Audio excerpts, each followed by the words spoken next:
Nah, ini kita lihat anatomi lutut kita. Ya, kalau kita melihat cedera lutut, maka bayangan kita bahwa lutut itu terdiri dari 3 tulang, ya, 3 tulang yang bersambungan. Di situ ada tulang yang kunci, ya, sebagai patella, ya, patella sebagai kuncinya. Ya, itu harus ingat bahwa sendi lutut itu ada 3 tulang, ya, ada di antaranya adalah patella. Nah, di dalamnya ada tali ikat yang sangat kuat. Nah, di situ kalau itu terjadi di dalamnya ada cedera yang disebut dengan ACL atau PCL. Ya, itu ada karena nama itu diambil dari nama tali ikat yang ada di dalam sendi lutut itu yang di dalam. Ya, lanjut.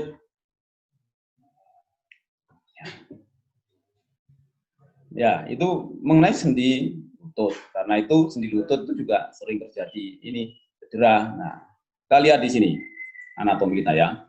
Jadi terapis atau atlet, pelatih atau yang berkecimpung di dalam penanganan cedera olahraga, maka bayangan kita kalau terjadi cedera, bayangan kita harus mengarah pada anatomi.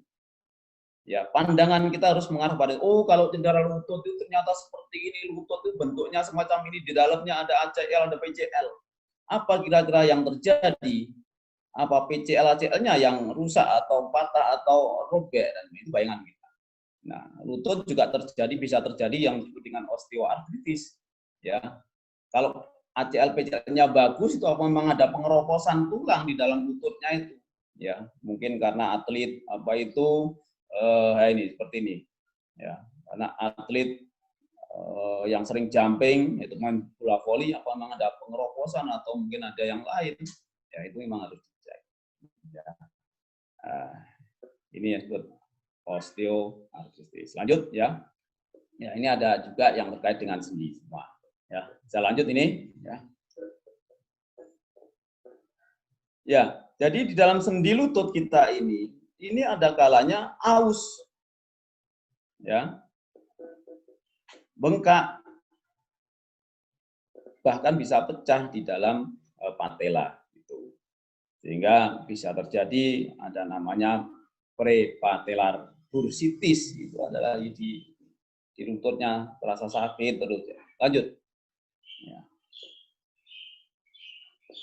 Ya, ini jumper keni. Ya, jumper keni. Jadi sering terjadi pada lutut kita itu ada satu tali ikat yang memang ada ya, rusak, ya. Ya, namanya jumper keni. Jadi lutut itu ada berbagai cedera yang bisa dialami oleh para atlet. Naik ya. Nah, ini gejala pada lutut yang sering terjadi ya nyeri. Ada bengkak, ada ketidakstabilan, mungkin merasa seperti lutut kendor. Jadi ada satu atlet ini atau pemain bola itu kalau untuk nendang nggak bisa ini, ya, untuk nendang nggak bisa, lemes gitu, nggak ada tenaganya sama sekali, ya, bisa terjadi. Kemudian itu menandakan bahwa gejala-gejala ada cedera lutut, ya, ada sesuatu yang harus diperhatikan. Kenapa? Untuk nendang nggak ada tenaganya sama sekali, ya. Tip menghindari cedera lutut adalah yang pertama, jaga berat badan agar tetap stabil. Gunakan pelindung lutut saat Anda berlutut. Pergunakan otot kaki Anda untuk melindungi lutut. Ya, hindari berlari pada kondisi jalan menurun dan lain sebagainya. Itu adalah tip-tip yang terkait dengan menghindari cedera lutut. Kemudian yang ketujuh adalah tingkatkan program latihan secara bertahap. Ya. Rawat kesehatan secara general, ya, berlatih berdiri dengan satu kaki untuk meningkatkan keseimbangan Anda dan kekuatan tubuh.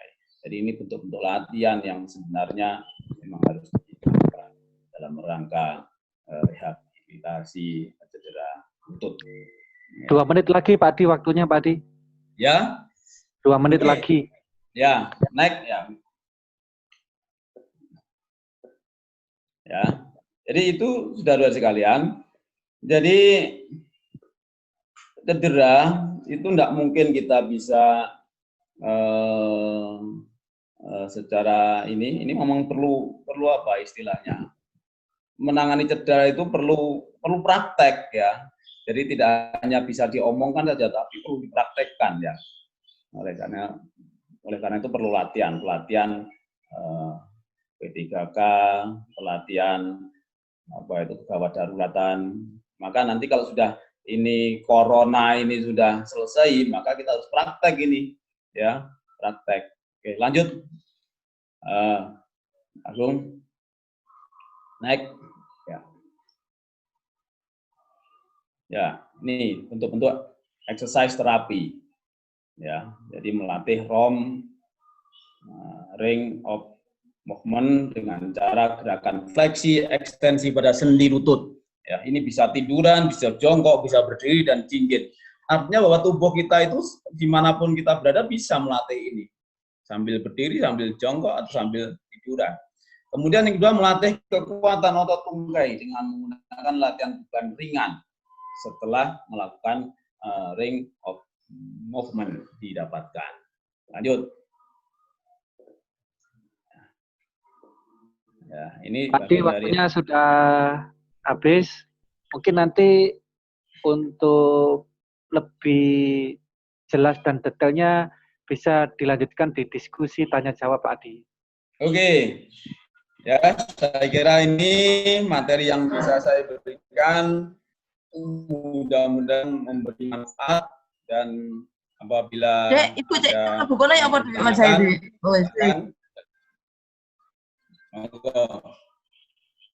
Oke, Bapak Ibu,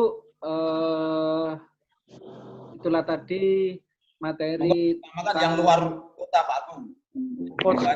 Dan emergency dalam kegiatan keolahragaan yang sudah dijelaskan oleh pakarnya Bapak Ade Subcipto.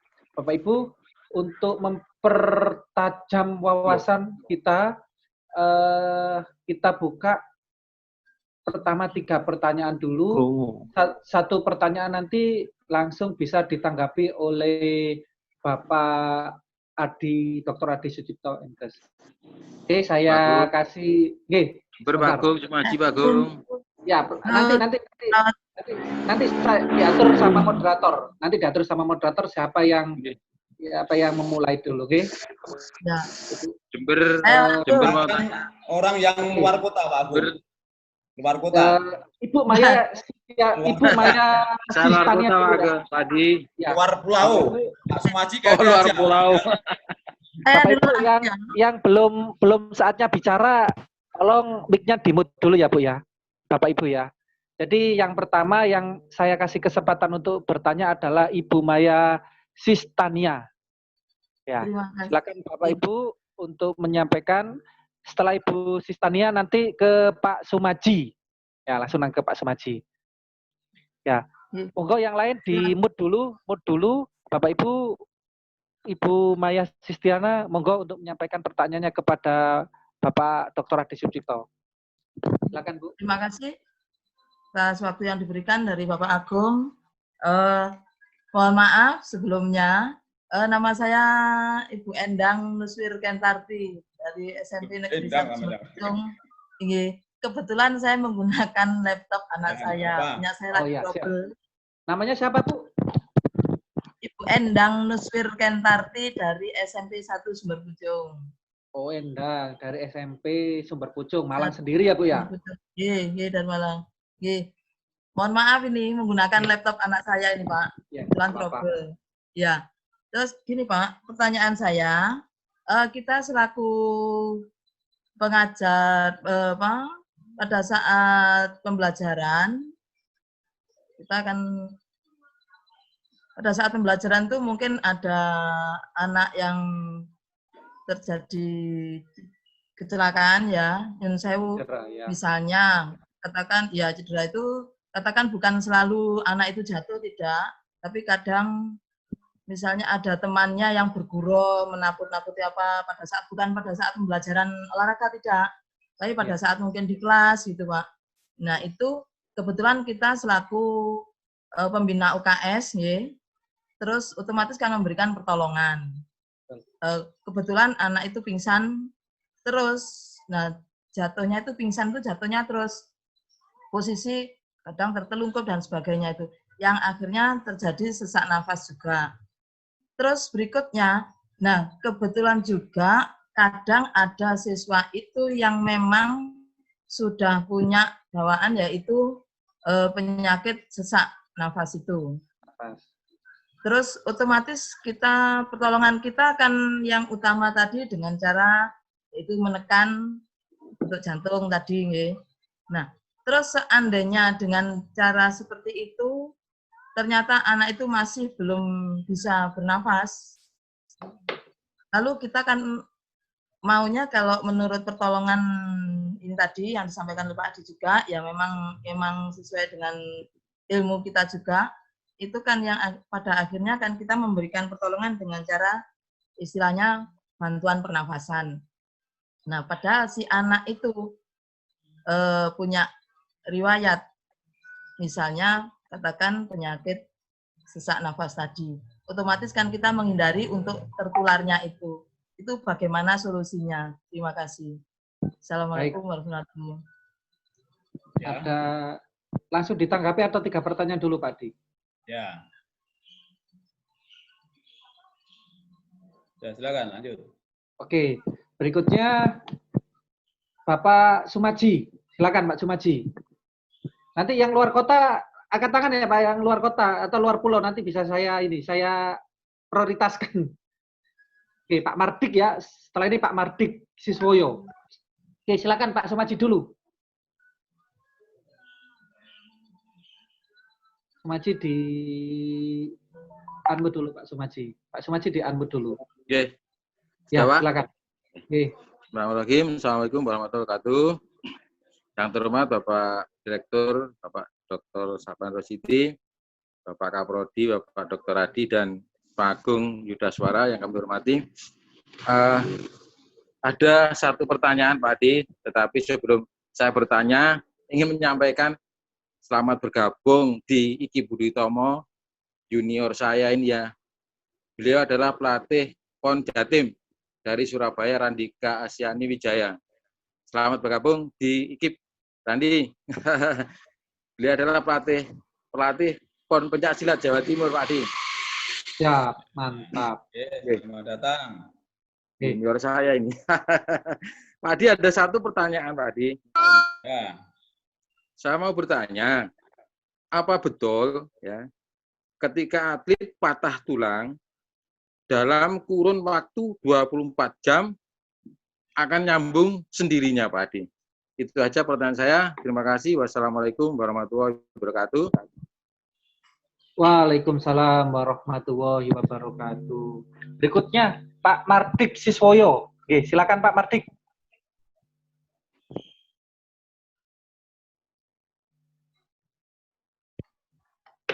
Suaranya masih belum ini Pak Mardik. Oke, silakan. Oke, sudah jelas. Monggo. Silakan Pak Mardik Siswoyo. Oke.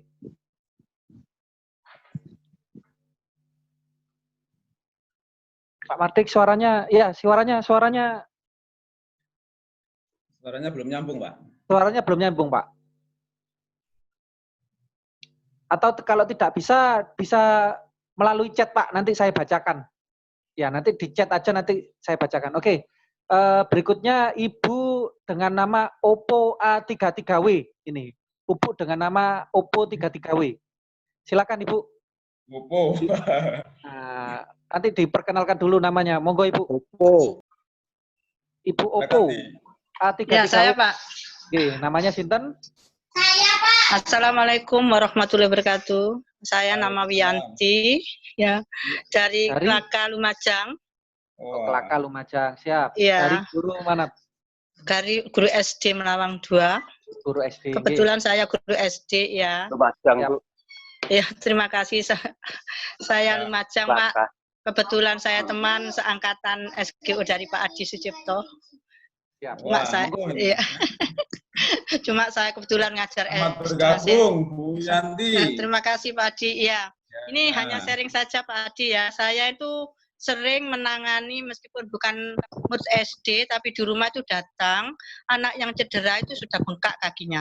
Lalu saya ya terapi seperti tadi itu caranya sering ke rumah, cuma ada resepsi karena dikompresnya itu ada 2 cara katanya Pak. Dengan air panas pakai handuk atau dengan air es, yang mana yang paling betul untuk pembengkakannya Pak Adi. Cuma itu saja. Ya. Oke. Terima kasih. Terima kasih Ibu Yanti dari guru Kelaka SD Ibu. Ya. Oke. Pak Adi ada 3 pertanyaan yang dalam. Oke, langsung saya jawab ya. Ya, Assalamualaikum warahmatullahi wabarakatuh. Ya. Waalaikumsalam. Yang pertama dari Bu Endang. Ya. Bu Endang. Jadi gini, Bu Endang. Jadi orang pingsan, gagal napas atau henti napas itu ada 2 macam, ya. Karena penyakit atau karena sesuatu yang akibat dari cedera olahraga atau mungkin karena olahraga. Kalau memang penyakit bawaan, ya itu biasanya itu ada cara tersendiri.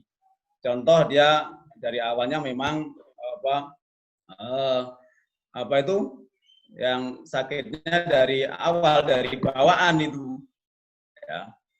Nah, prinsipnya bahwa orang yang henti napas, penolong atau guru olahraga atau terapis itu adalah pertolongan pertama, ya, pertolongan pertama pada kecelakaan.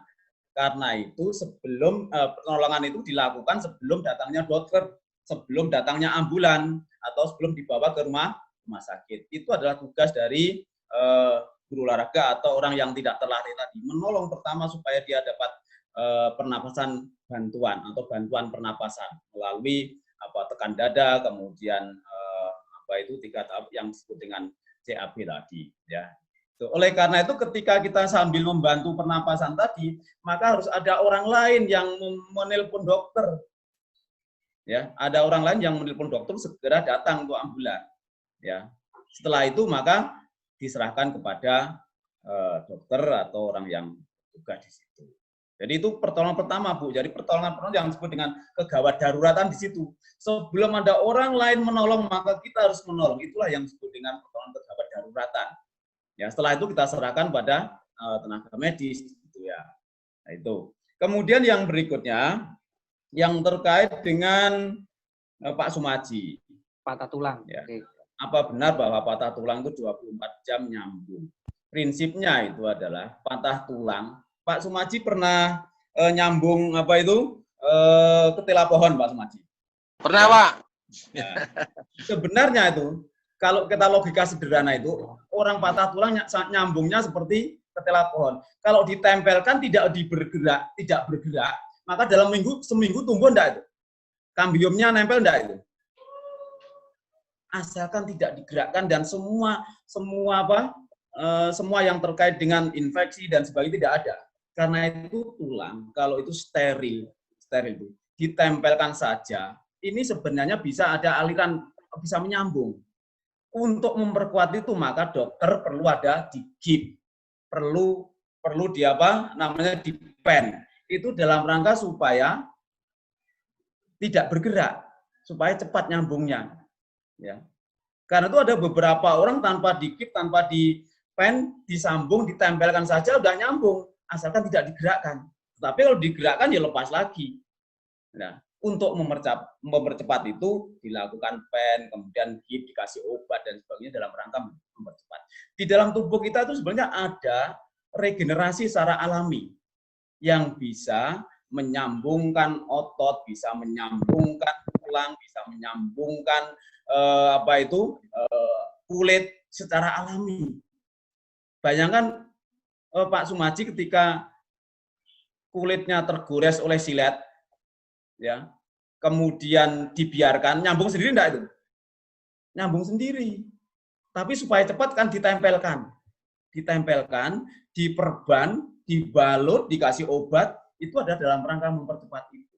Tetapi secara alami tubuh kita mempunyai kemampuan untuk meregenerasi sel-sel tubuh, baik itu tulang, otot maupun ini. Namun demikian kalau itu yang parah tidak bisa nyambung, maka itu adalah tugas dokter ortopedi untuk benahi itu. Ya. termasuk tulang yang remuk barangnya enggak mungkin. Nah, ya.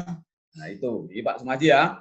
Jadi itu prinsipnya itu. Jadi secara sederhana itu. Untuk Bu Suyanti. Bu Yanti. Ya. Bu Suyanti tahu namanya? Bu Yanti lah. Bu Yanti ya, Bu Yanti. Ya, selamat datang dari Kelaka ini ya. Gini, prinsipnya gini. Semua cedera akut itu harus kompres es, bukan kompres hangat. Ya. Bahkan kalau itu bengkak, itu kompres es bisa 20 menit terus, kemudian dilepas, ditempelkan lagi, dilepas lagi. Ya, itu kalau cedera akut, cedera yang baru saja terjadi itu adalah semua kompres es. Kompres hangat bisa diberikan apabila sudah 2 hari, ya, 2 hari lebih itu baru ada kompres panas, ya. Nah, jadi itu. Bahkan cedera bengkak itu kan harus istilahnya itu mereda, itu harus kompres es. Jadi prinsipnya itu Bu Suyanti ya. Jadi cedera akut kompres es, kemudian cedera kronis adalah kompres panas. Oke, lanjutkan. Bapak Ibu, sesi pertama. Pak Mardi tadi kenapa nggak ada suaranya? 3 pertanyaan sudah dijawab oleh Bapak Dr. Adi Susito. Di sesi yang kedua ini saya buka 3 pertanyaan lagi bagi Bapak Ibu untuk menyampaikan pertanyaannya. Pak Mardik bisa ini, sudah bisa, suaranya bisa.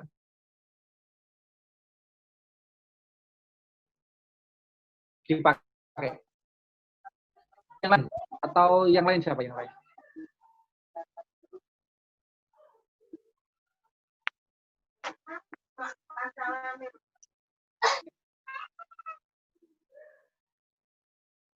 Bapak Ibu ada pertanyaan lagi?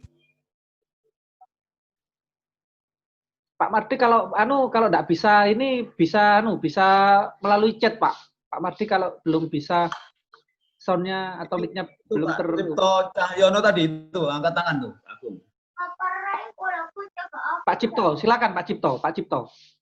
Silakan Pak Cipto Cahyono. Nggih. Assalamualaikum warahmatullahi wabarakatuh. Waalaikumsalam warahmatullahi wabarakatuh.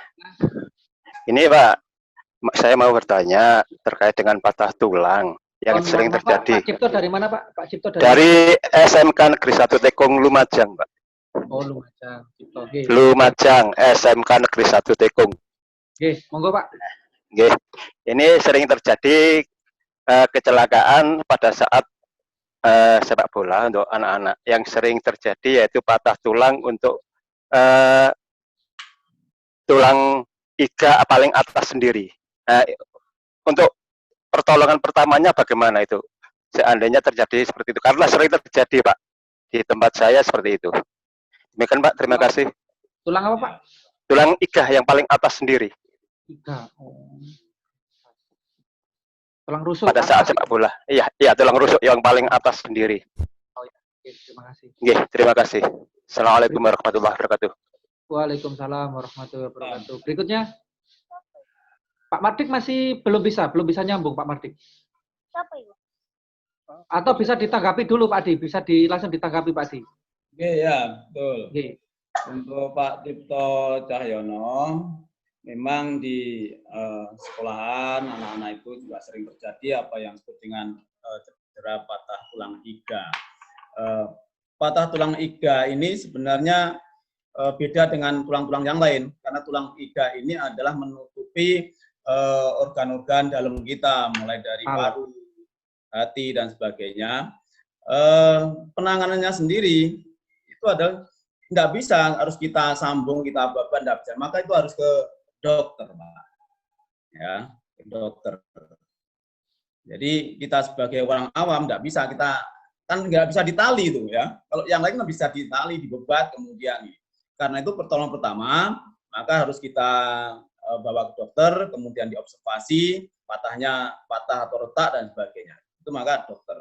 Nah, kalau tingkatan-tingkatan yang berat, maka itu ada penyambungan dengan tindakan operasi. Ya. Operasi. Kalau ringan biasa, kalau hanya yang terkait dengan retak tulang, dan sebagainya, ini cukup diistirahatkan saja, itu bisa kembali lagi. Tapi kalau patah, langkahnya Pak, kalau langkah-langkah pertamanya bagaimana? Langkah pertamanya pada saat pertolongan pertama, pada saat penanggulangannya di lapangan bagaimana itu? Ya, oke. Yang terkait akut pasti kompres es dulu, ya. Diistirahatkan, diamankan, diproteksin tadi, ya.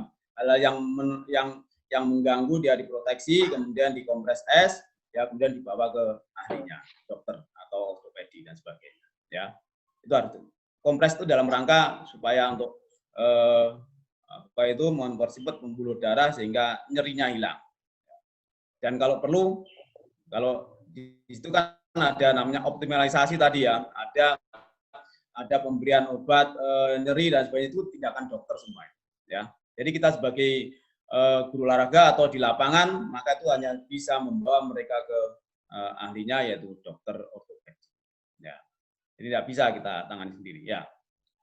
Monggo, yang lain. Pak Mardik.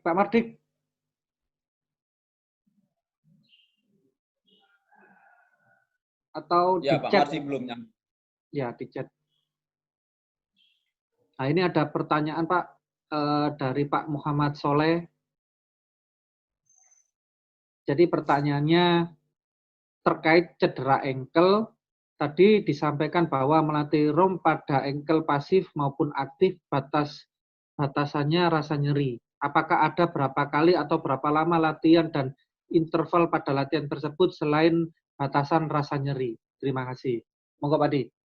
Ya, engkel saya katakan bahwa itu istilahnya cedera spesial lah, ya. Spesial itu adalah khusus, ya. Kita lihat di engkel itu ada berbagai tulang yang menyangga itu, maka latihan tadi dari banyak latihan tadi, maka latihan-latihan yang paling baik itu adalah latihan penguatan, peregangan, itu adalah rangka menguatkan. Tapi kalau itu terkait dengan engkel patah tulang atau engkel robeknya tali ikat itu, maka di situ memang harus diistirahat, ya, istirahat.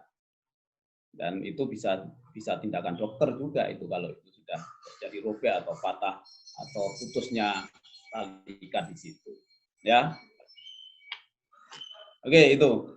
Jadi rehabilitasi itu apabila sudah mengalami proses penyembuhan, sudah nyambung dan sebagainya, itu adalah rehabilitasi, adalah latihan exercise-nya itu. Mulai dari peregangan, jinjit tadi dan sebagainya, itu adalah bagian dari rehabilitasi saja, penyembuhan untuk menguatkan otot-otot engkel. Ya. Ya, gitu. Lanjut. Bapak Ibu, masih ada yang mau ditanyakan lagi? Saya Pak Agung. Bu Endang lagi. Iya, melanjutkan yang tadi Pak Agung. Mohon maaf. Bu Endang. Ya, silakan. Mohon maaf Pak Adi. Ya, silakan. Terima kasih. Mohon maaf untuk kelanjutan tadi. Maksud saya gini Pak Adi. Kita pada saat ada kejadian jadi anak pingsan dan sebagainya tadi itu, terus secara otomatis kan kita juga menyiapkan, kalau di sekolahan kita kan kita kirim anak itu ke puskesmas kalau memang kelihatannya agak istilahnya sedang ke atas, itu kan kita kirim. Ya, itu terus pada saat kita menunggu mungkin kendaraannya dan sebagainya, meskipun dekat ya di parkiran gitu membawa ke KS itu. Terus pada saat sambil menunggu itu, padahal si anak tadi kan sudah kita beri bantuan dengan cara menekan tadi, jantung tadi. Terus kita mau memberi pernafasan buatan, otomatis kan kita nggak memungkinkan. Karena anak itu sudah punya penyakit bawaan tadi. Itu solusinya bagaimana? Jadi sebelum mendapatkan pertolongan medis istilahnya. Itu. Ya. Ngapunten, terima kasih. Terus juga mohon maaf ini juga saya mohon ini hanya istilahnya usulan nih Pak untuk Bapak Adi, mungkin Bapak Agung juga usulan, mohon nanti juga kami diberi istilahnya materi tadi. Materi yang tadi. Okay. Ya, iya, keseluruhan. Jadi cara-cara secara keseluruhan diberikan materi, mungkin kita nanti bisa mengcopy sendiri begitu. Baik. Itu hanya usulan aja. Mungkin kalau dikabulkan ya alhamdulillah, terima kasih sekali. Itu. Okay. Assalamualaikum warahmatullahi wabarakatuh. Ibu sudah tergabung di grup. Iya. Oh ya, nanti insya Allah ada mahasiswa kami yang akan men-share materi ini di grup. Jadi bisa di-download sendiri-sendiri. Okay. Nanti saya masukkan Bu Endang. Saya dari Sumber Pucung juga Bu Endang. Oh, nggih, Pak Rendi. Matur nuwun Pak Rendi. Nggih. Wah, tangga ketemu tangga ini berarti ini. Iya. Tangga ketemu tetangga. Iya, Pak. Ya, Monggo, langsung Pak. bisa jawab. Ya. Ya, gini, memang kalau itu pernapasan buatan, ya, ketika kita memberi pernapasan buatan, kalau kita waktu menekan dada, ya, kompres dada, itu bisa dilakukan. Nah, ketika kita memberi pernapasan buatan, memberi udara, oksigen, maka di situ ada alat, ya, alat yang bisa digunakan supaya mulut kita tidak menyentuh pada mulut yang diberi pernapasan buatan. Itu ada alat namanya, ya, alat yang bisa digunakan. Tetapi dalam musim-musim seperti ini, ya, corona itu jelas tidak bisa dilakukan. Yang perlu diperhatikan Bu Endang bahwa memberi pernapasan buatan itu kalau itu situasi normal itu adalah sampai dia siuman, ya, sampai dia siuman. Belum berhenti kalau dia belum siuman, ya, terus dilakukan pernapasan buatan terus, ya, sambil menunggu ambulan datang. Ya, jangan sampai hanya 3 kali 4 kali diberi pernapasan, enggak ada tanda-tanda ini, dibiarkan, jangan terus dilakukan pernapasan sampai terjadi perubahan, ya, perubahan ada pernapasan buatan. Pernapasan maksudnya. Contohnya, ya, kalau dia itu tidak ada reaksi apa-apa, ya berarti ada kedua kemungkinan, ya, dua kemungkinan. Ya. Tapi kalau ada reaksi, sebenarnya biasanya kalau anak-anak itu kan pingsan biasa, tapi masih sadar kan, ya. Kalau pingsan biasa itu karena keterlambatan oksigen, itu diistirahatkan saja, itu dalam waktu dekat ya siuman lagi.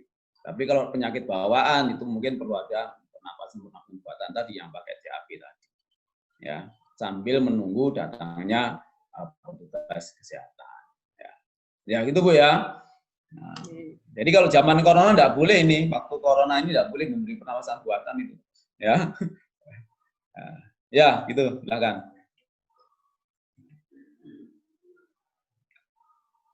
Iya, Pak Dwi. Iya, Pak. Pak Dwi, silakan, nggih Pak Dwi.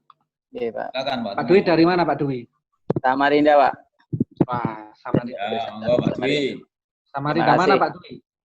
Samarinda, Kalimantan Timur, Pak. Iya, saya punya Pak D di Jalan Pangeran Antasari. Wah, dekat sekali dengan saya, Pak. Pak. Ya. Siap. Dekat, Nanti Pak. kalau ke sana saya kabarin Pak Dwi. Insya Allah. Terima kasih. Oke, monggo Pak Dwi.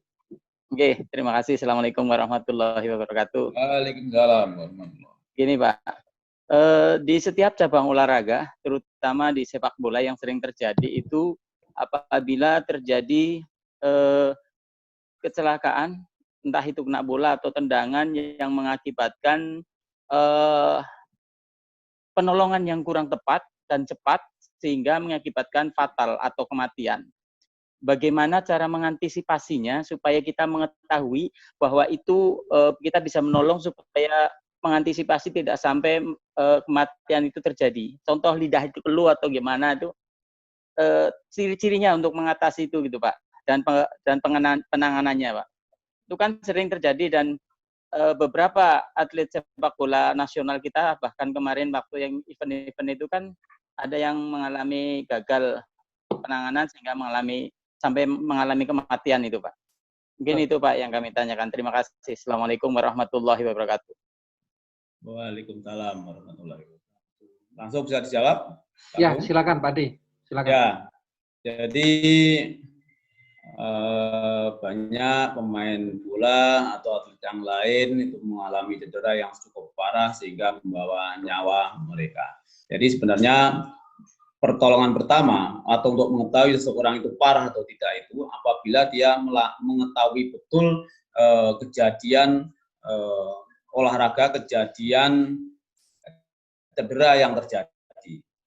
Karena kalau tidak tahu kejadian yang betul, tidak tahu bahwa itu parah atau tidak. Contoh ketika kejadian mana itu penjaga gawang di Lamongan yang meninggal itu, ya, itu orang tidak akan bisa menolong betul dengan benar apabila tidak tahu kejadiannya, ya. Tapi kalau orang yang tahu melihat betul bahwa dia tahu ini adalah benturan yang sangat keras di antara benturan itu yang ada di lehernya, kan berarti tahu. Tapi kalau orang lain tidak tahu kenapa ini kan bingung. Oleh karena itu, yang pertama yang harus dicari informasi itu benturannya seperti apa, kemudian kuatnya seperti apa itu kan. Oleh karena itu kemampuan tiap orang juga berbeda. Maka yang paling aman adalah itu adalah diproteksi dulu. Diproteksi dulu kalau itu menyangkut sudah gagal napas maka segera diberi pernapasan buatan, ya, segera dipernapasan. Intinya untuk mengetahui tanda-tanda bahwa itu gagal napas, itu dilihat aja hidungnya itu ada napasnya enggak, dadanya di nadinya ada napasnya enggak, ya. Bahkan badan pipi kita didekatkan di hidungnya. Kalau enggak dilihat di nadinya. Itu kalau memang tidak ada atau lemah sekali itu segera saja diberi pernapasan buatan dengan teknik yang benar itu, ya. Jadi itu adalah di antaranya cara-cara untuk mengetahui bahwa dia itu ada benturan yang keras, memang ada kegawat daruratan di situ, ya. Ya. Jadi itu memang apa ya istilahnya, kalau nggak ahlinya nggak bisa itu, karena itu orang-orang di lapangan itu harus orang yang terlatih, ya. Jadi orang nangani bola harus orang terlatih, bahkan dokter di situ, bahkan itu memang bidangnya dokter kalau sudah parah semacam itu. Jadi dokter atau terapis di situ, ya. Terapis itu ada menjadi memberi pertolongan pertama setelah itu diserahkan dokter, ya. Yang sering terjadi juga bahwa dalam memberi pertolongan pertama itu salah. Contoh salah mengangkatnya terburu-buru sehingga dia justru memperparah cedera yang terjadi. Ya, itu yang harus dihindari. Karena itu kalau orang tidak ahli ya semua orang angkat saja, lalu diseret di pinggir jalan, di pinggir lapangan gitu ya. Sampai gitu. Itu bagus Pak Dwi ya. Ya, jadi itu masalah kita. Jadi kalau itu harus memang orang ahlinya. Jadi kalau itu cederanya di sini, benturannya di sini itu adalah berbahaya, maka memberi kriteria kepada orang-orang semacam itu ada ahlinya. Ya. Jadi kalau orang awam harus dianggap itu cedera biasa, padahal itu membawa dampak kematian. Ya. Seperti penjaga gawang yang di Lamongan itu. Lamongan ya. Itu bisa pengalaman bagi kita semua. Ya. Ya, terima kasih Pak Dwi. Bagus pertanyaannya. Terima kasih Pak. Terima kasih Pak. Assalamualaikum.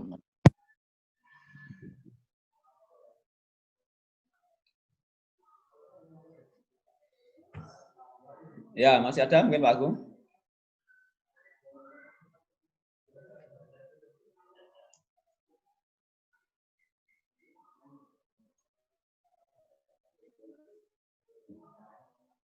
Silakan yang dibacakan Pak Agung, mungkin kalau perlu ada yang dibacakan.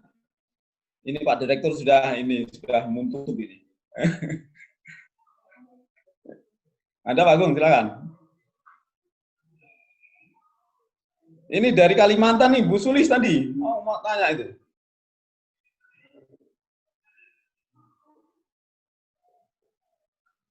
Oh belum, kan yang lain enggak.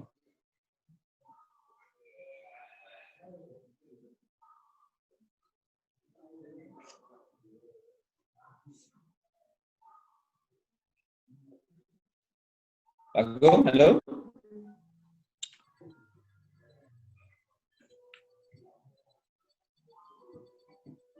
Pak Agung apa terputus ini? Enggak. Nah itu, dia terputus Pak. Halo Pak Agung.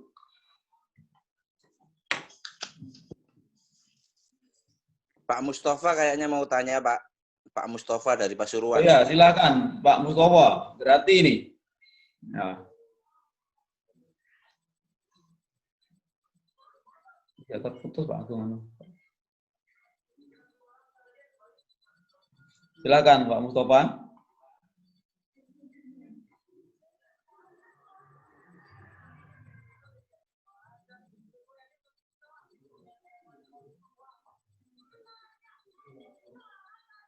Monggo yang lain. Gak apa-apa.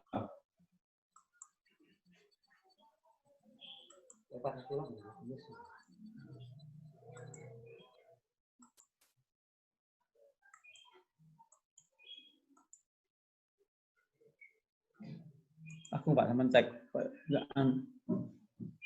Nggak ada suaranya. Halo?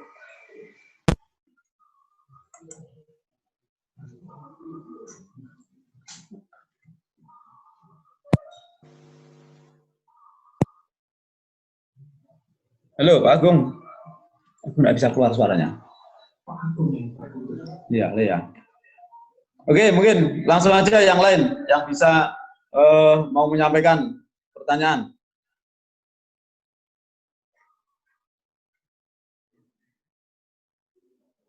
Mungkin Pak Cipto mau bertanya lagi? Silakan ya, silakan Pak Cipto ya.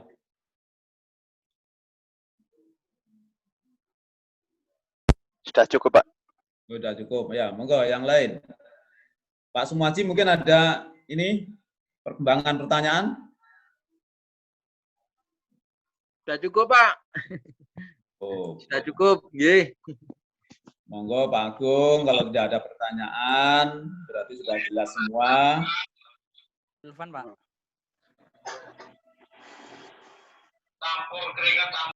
Ulfan, mana Ulfan? Silakan. Oke, Ulfan, Pak.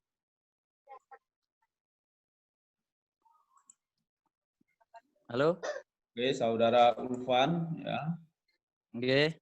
Ya. Mari Pak Ulfan. Biasanya kalau di sekolah, kalau kan kadang ada anak yang sepak bola, dan itu kadang terjatuh sampai tulang dadanya ini karena ngeplek ke lapangan itu kadang sampai di bagian sternumnya ini kok sampai cedera. Untuk mengatasi cedera sternum, penanganan pertamanya seperti apa, Pak? Sebelum masuk ke medis.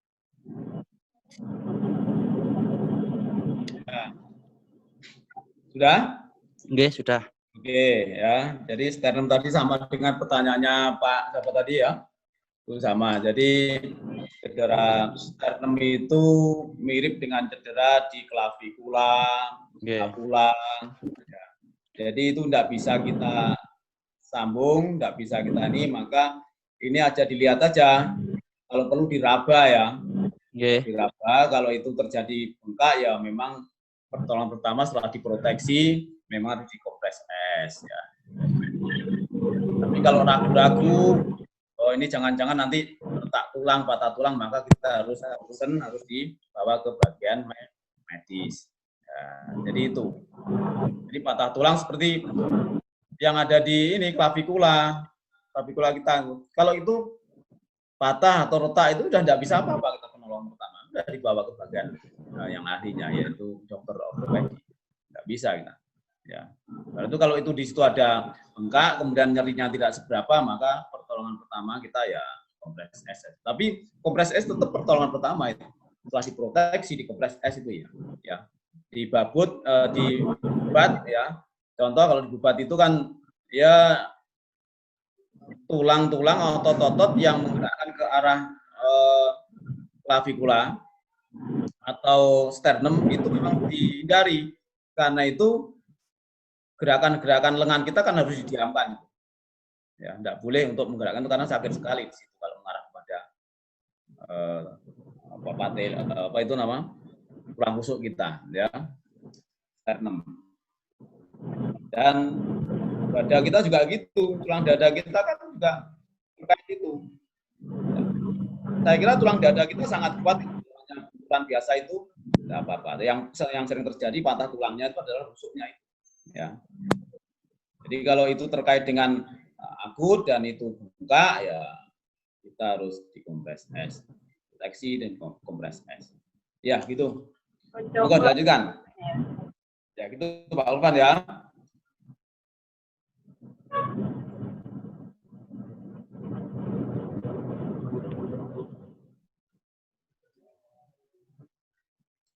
Pak Agung, Ulfan nggak ada sinyalnya Pak mungkin Pak. Ya, Pak Agung, halo. Putus, bukan. Pak Adi. Halo, ya. Halo, rupanya Pak Agung terputus ini Pak. Ya. Ya, jadi saya ambil alih enggak apa-apa. Ya. Ini Bapak, Ibu, dan saudara-saudara sekalian, ini kalau kita sudah tidak ada pertanyaan, langsung kita handle saja ya. Ini mungkin. Mohon maaf Pak, satu pertanyaan lagi Pak. Mana?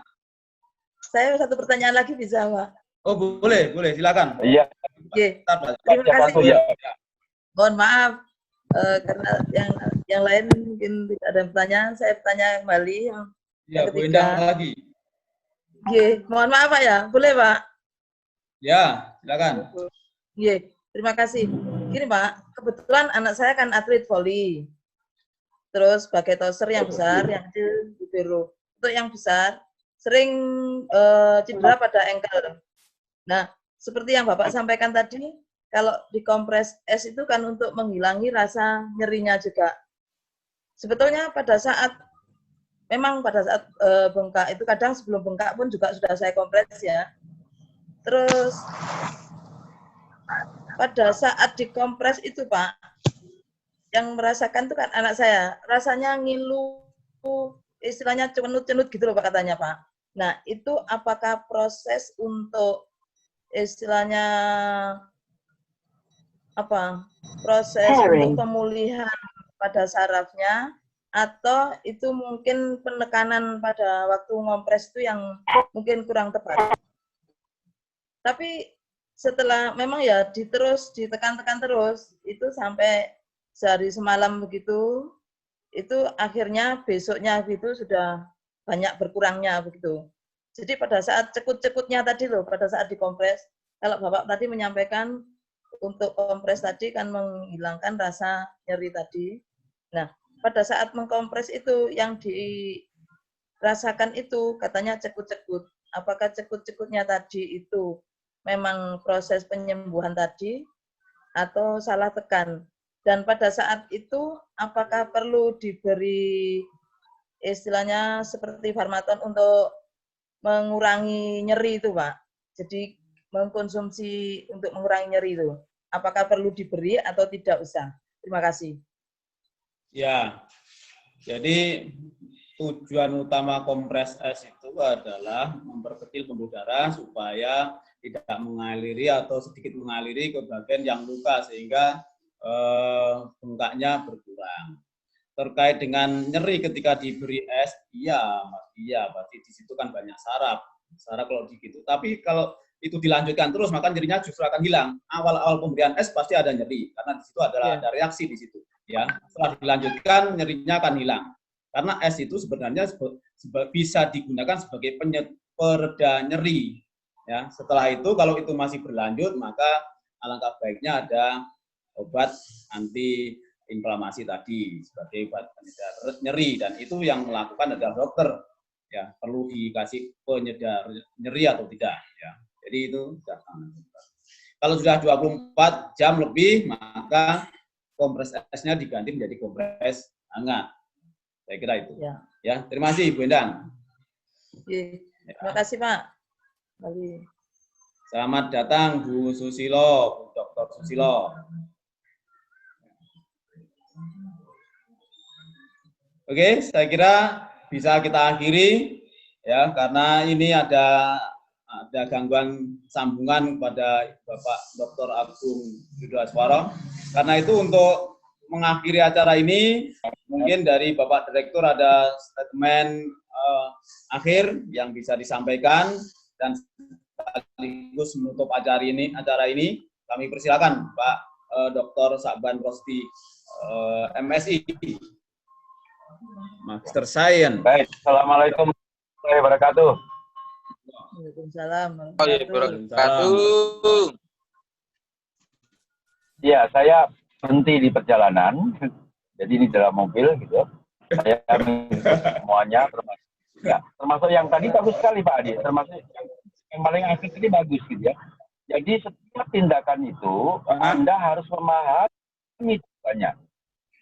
Setiap tindakan harus memahami tujuannya. Misalnya pemberian kompres es itu yang pertama ya, yang pertama memperkecil pembuluh darah pasti.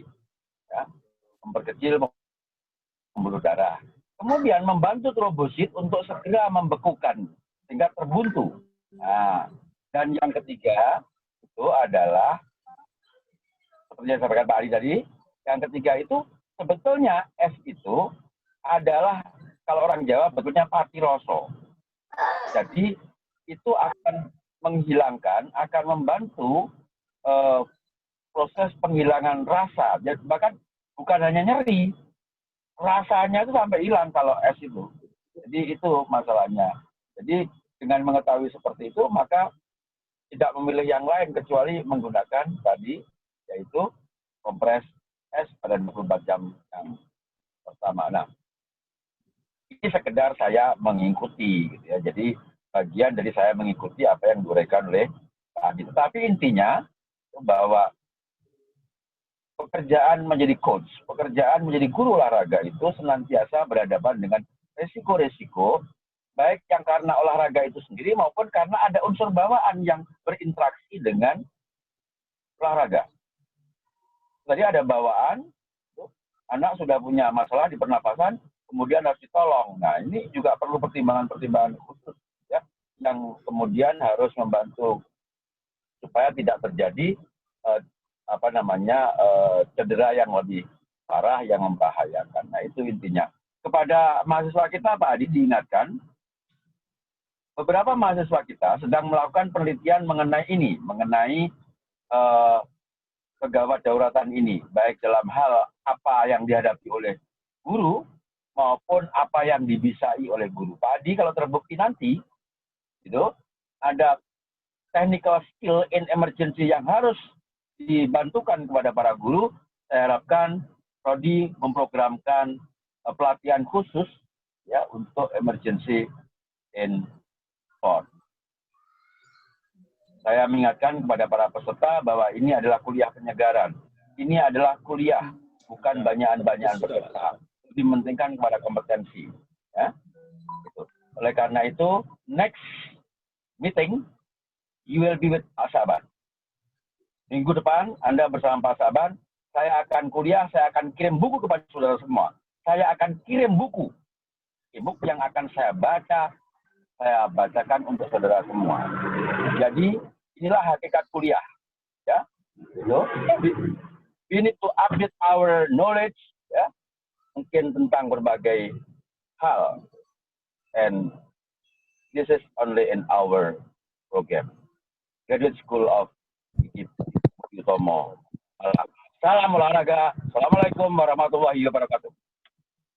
Waalaikumsalam warahmatullahi wabarakatuh. Baik, terima kasih Pak Direktur.